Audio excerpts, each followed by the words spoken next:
the family as well.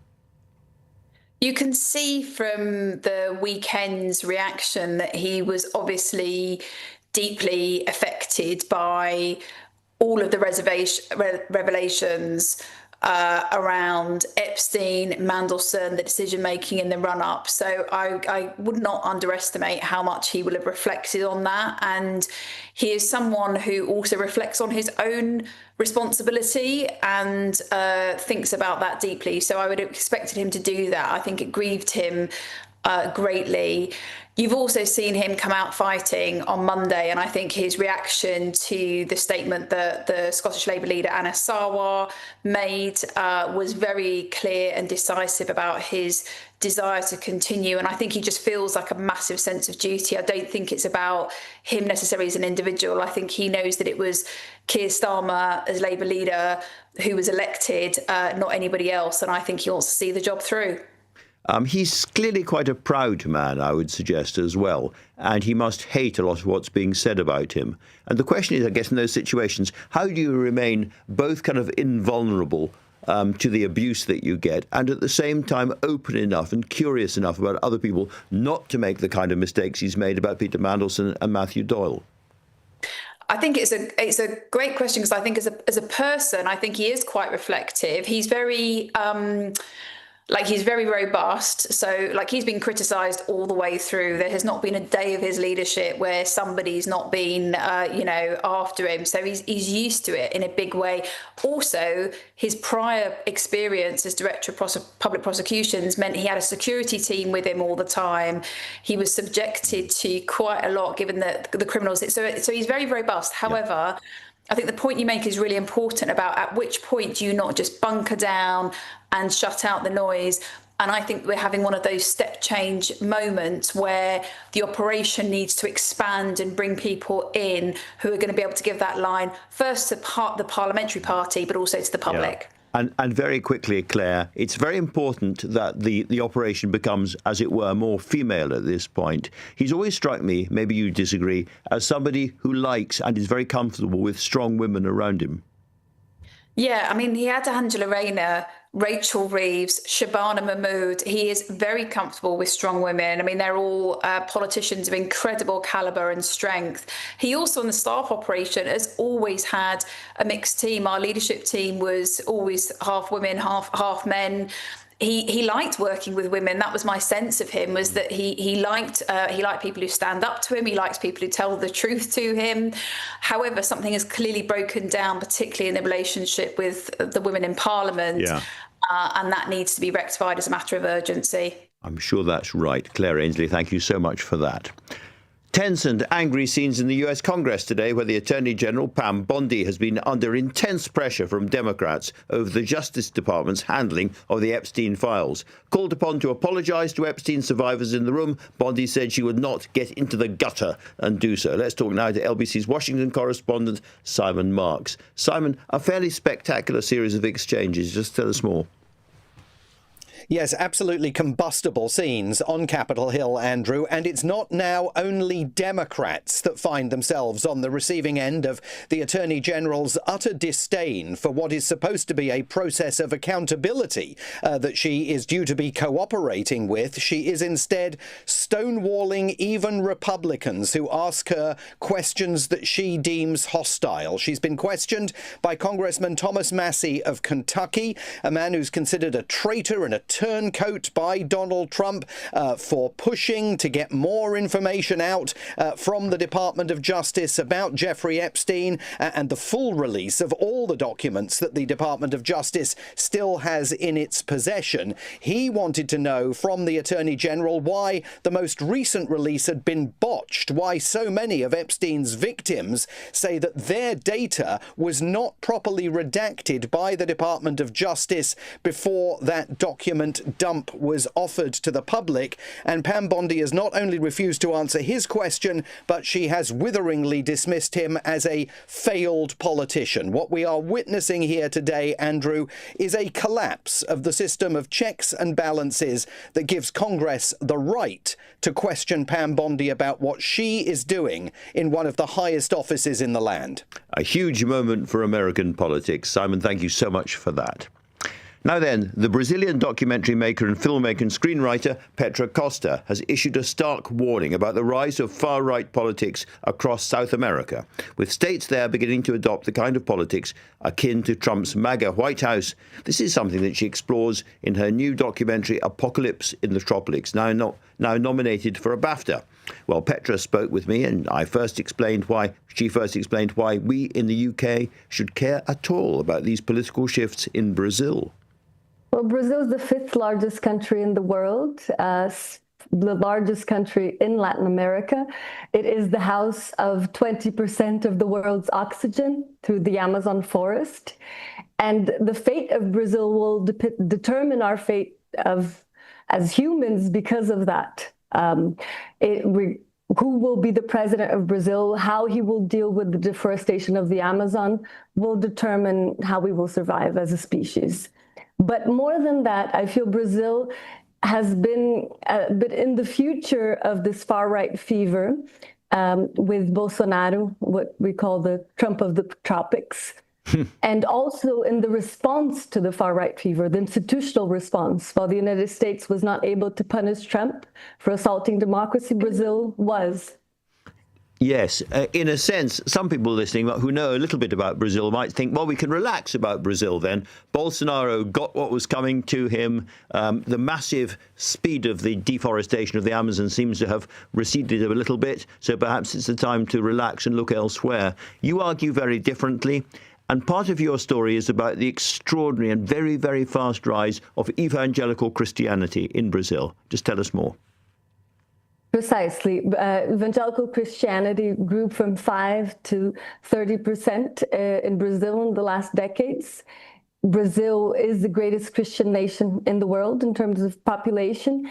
And what has happened with evangelical Christianity in Brazil is similar to what has happened in the United States, which is an allegiance to far-right ideology, a marriage, really, where you have 70% of the evangelical population in Brazil in recent years voting for the far right. In the United States, that's 80%. And they basically have been determining the last elections. We have elections in Brazil now in October. And, a lot of people will think, well, nothing wrong with evangelical Christianity or Christianity generally. That might be a good thing. But you say this is a very specific kind of Christianity. What are the political issues that activate Brazilian evangelical Christians most?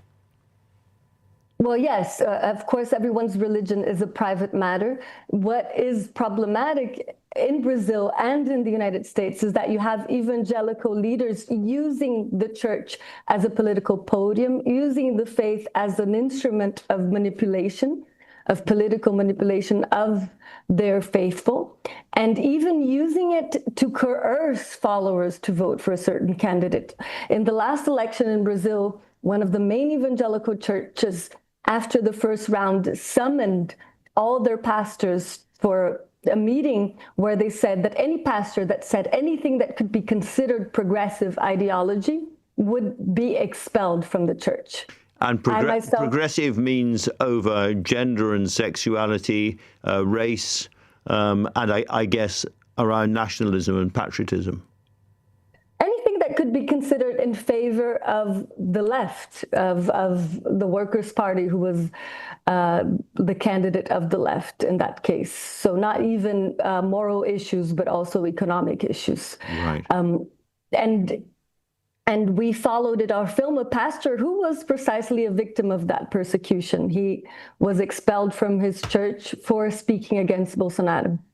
But now we have Lula da Silva, and presumably a slightly different approach from the top of government, or has he been influenced by this rising evangelical tide as well? Well, Lula, in 2002, when he was elected for the first time, he was elected thanks to an alliance with many evangelicals as well. And evangelicalism grew immensely during his time and his successor's time in government. Actually, 130% was the growth of the evangelical population during the Workers' Party government. Then they broke off with the Workers' Party and really aligned themselves with Bolsonaro to a point that to this moment is of no return. Most evangelical top leaders continue to align with Bolsonaro, even though Bolsonaro is in prison. Lula has been courting, I believe, not the top leaders, which he feels betrayed by, but smaller pastors. But the allegiance of many followers to the top leaders is very strong. Do you worry that what's going on in Brazil is going to spread across the rest of South America? In other words, this is, as it were, Trumpism or MAGA exported. It's already happening. You see it with Milei, you see it in Chile, you see it growing already, both an expansion of churches that carry this kind of evangelical fundamentalist speech. Brazil exports today its evangelical churches to Latin America, Africa, and the United States, and also of the far-right speech embodied by Bolsonaro. Well, here for an awful lot of people is an entirely new political boundary to examine and learn about. Petra, thank you very much indeed for joining us. Thank you.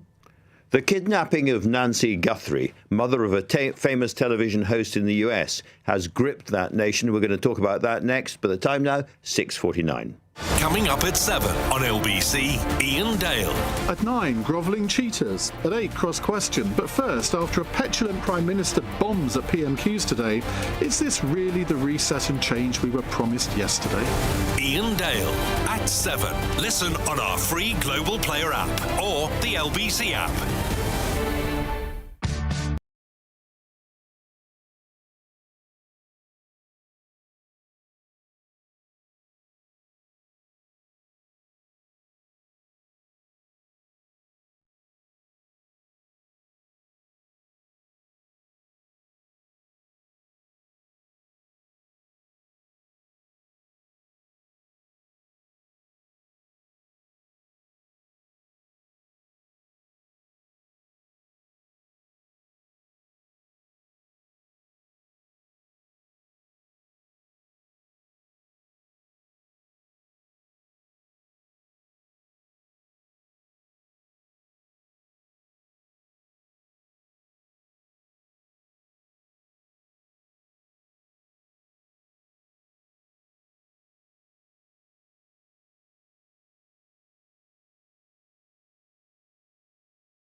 Britain's Conversation, LBC, tonight with Andrew Marr. 6:51. The kidnap of Nancy Guthrie, mother of the NBC television host Savannah Guthrie, has gripped America. What are some of the difficulties of dealing with an investigation this high profile? Let's put that to Michael Tapman, former FBI special agent and hostage negotiator. Michael, is the huge interest in this story making life harder for those investigating the kidnap? In a sense, it's making it easier. Of course, whenever it's a high-profile case, the investigators feel a lot of pressure to get it resolved. And you can only go as fast as the evidence allows you to go. But in this case, the attention is going to help because they, being law enforcement, need the help of the public in identifying this individual. And there was enough information, enough specificity in that videotape, as we all say, that somebody knows who it is just by mannerisms, whatever little bit they can look in his eyes, his height, weight, general build. Someone knows who this is, and it's just a matter of time before we get that right tip and take this, identify this guy and take him into custody. And we should explain, this is the video of the guy coming up to the door at the beginning of the kidnap.